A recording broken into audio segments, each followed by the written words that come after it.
Hey, I'm making a 404 page for my website, and so I'm going to go through how I would go about doing that. Got this photo shoot of Lola. You can find her at the Lola Pickett on Instagram, Twitter, Facebook. Really like this photo because it's goofy and fun and playful, and also we can't find that page on the website for empath2power.com, so we're going to be tongue-in-cheek about it. So what we're going to do is we're going to go edit in, open as a smart object in Photoshop. It's a large file. I shot it in RAW, and it should kick over. So now we've got the file open, and it's already set as a smart object here. You can tell by the icon. And what I'd like to do is create a new document then from there. Command N, there you go. A new document at the resolution that I'd want. Since this is going to be a full page image on a large screen, I want it relatively high res. So I'll say like 2100, and then say about 1920. You can just somewhere around there.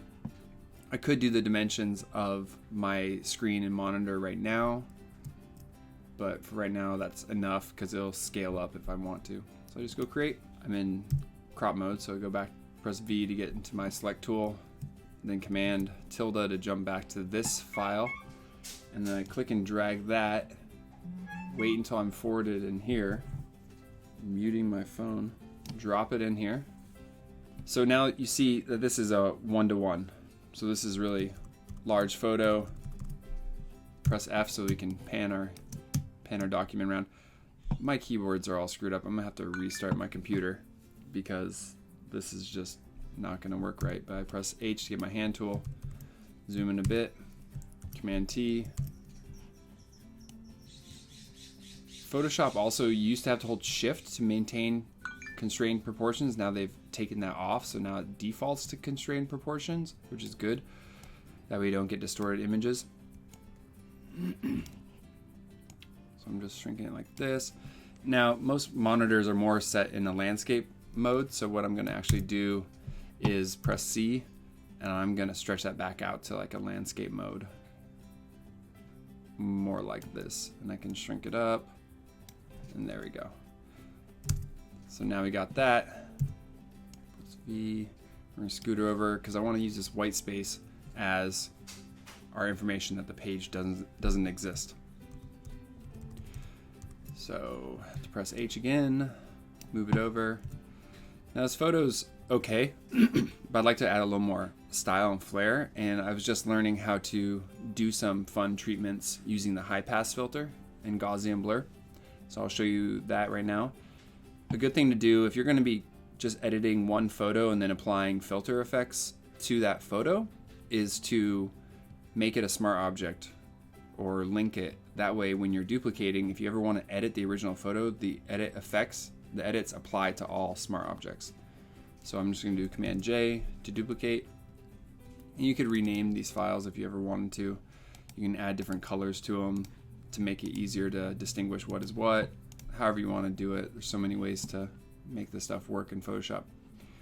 So here we are. We have our image. I've duplicated one. What I'm going to do is go Filter, Other, High Pass, and I'm going to see what I can get. I kind of like, let's do 36. We'll do 36 pixels. We'll say OK. And then what I'm also going to do on that then is I'm going to go Filter, Blur, Gaussian Blur, and then I'm going to do 16 pixels. And I'm going to say OK, and then I'm going to do a linear light, and then I'm going to take the opacity down probably around 16, right there. And now you'll see get a little bit more of a softening of some features. So just delete that one. Go in here, do curves. I'm gonna set curves to this. Do that. Kick in the whites, the brights, right about there. You can kind of play around with doing some of that. And then what I'm gonna do is I don't like these holes in the boards. Just makes it visually distracting, so I double click the smart object, and since it was placed in here from the raw, then I have to use the tools built in here.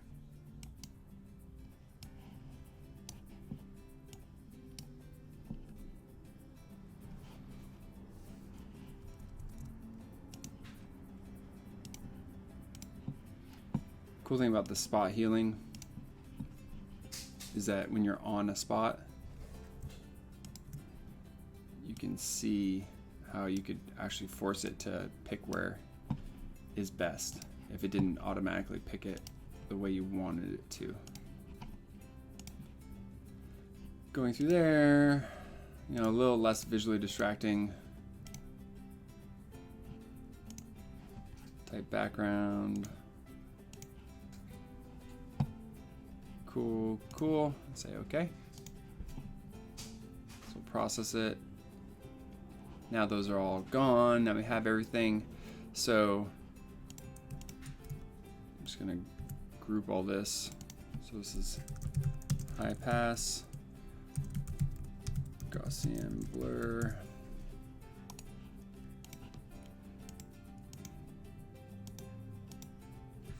So that's at least a fun, quick tweak to it. I could also mask out and blow out this background, but I'm just gonna leave it because I'm not really too picky about this. So then I'm gonna delete the empty layer, Command Shift S, that way I can control. I definitely don't want PNG, do JPEG, 50, that's fine. Leave it at that size. It's 310, which isn't too crazy. And then what we can do is then hit save. So that's there. So I go into a cool tool called Image Optim, which is on my desktop. And then I'm jumping over to go grab it. Let's go find the 404. And you'll see that I saved 20% on the file size. So it's 254 KB. Come over here. We're on this page using Divi Builder. This is my 404 using the 404 page plugin for WordPress. And I choose that for the gradient. Add a background image. So do that. Upload an image. And then what we can also do is if I want to do a background gradient color, I could choose gradients. And then I could set this to, let's say like, let's soft light it. And so now it's stylized on top of it. And let's just put in, let's do a specialty here because I have to flip my specialty since it changed. Put it over here. There we go. So boom. Boom. I have to redo that. Boom. I could have probably just copied. Well, let me see. Let me test something. Let's undo. Right click. Copy section styles.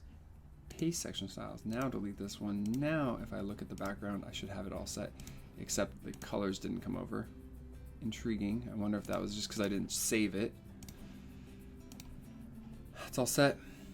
Now we can just put in text, right? So this is gonna be my 404. So H1. Let's actually do this. Let's use a variable. It's gonna be page title. Come here, H1. And do the H1 closing. So what this does is it spits a variable based on what the page title is in there. So page title, and then we're gonna do design text. Center it, heading text, H1. Let's make this 50, 60 on that. We're gonna go into mobile, click on tablet. We're gonna drop it to 55, go to phone and make it like 40. Cool, I'm just gonna leave that right now. Maybe we could choose a color if we wanted. Make that, throw some text shadow on it. Preview the changes for right now. Coffee break. Awesome. That is totally just lame. So we're gonna put more stuff in there. All right, so I didn't keep recording, so I'm gonna catch you up as to what I did from that last cut. what we realized in that preview that you just saw was that the screen wasn't filling. And so what I did is I Googled how to do Divi full screen, found this Divi resources blog post, grabbed the CSS code, and then went over to our section, custom CSS under advanced, and I pasted it in here. And what that does is 100 view height means it fills up the entire screen. And I could say like 95 because I know that that's pushing my footer bar outside of it. Display is flex and flex direction is column. Don't worry about those, it just helps with layout of the items inside. So you click OK. We already had that page title that we created. I realized that the coral on there didn't look good. I'm actually going to remove the drop shadow under heading text. I don't like it. Put check. I know that I put a text for like, hey, this page has gone missing. I know that the line height is not good for it, so I'm gonna just do that. And then you can see the rest if I preview right here that, we got Lola's blog twice. I need to fix the text there. Have you seen this page? Might make that just black now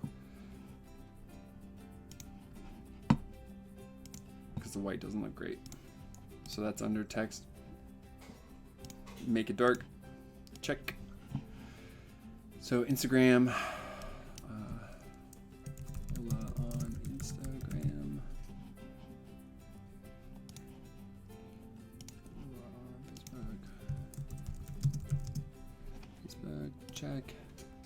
And that Facebook button is not Facebook button, but podcast home.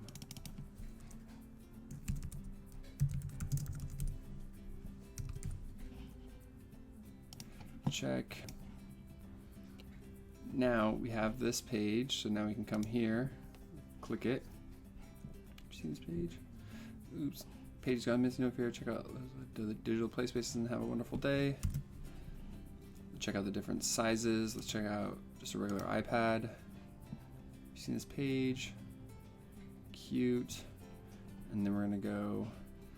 Let me look at this section. I want to see what we could do with the view height of playing around with it, right? So we could do this. So let's go and then to responsive. Let's see what so 87 view height on a large screen. So we do like a 94 view height. But then it's still. We can play around with that if we wanted to change different breakpoints. Cool. So there you go. That's how you would create a 404 page in relatively 20-ish minutes. I had to do some poking around, figuring some stuff out, but for the most part, it works. It's good enough for me for right now, moving forward on my other projects. Hopefully that was helpful. Thank you very much for watching, and subscribe to Lola's Empath to Power podcast.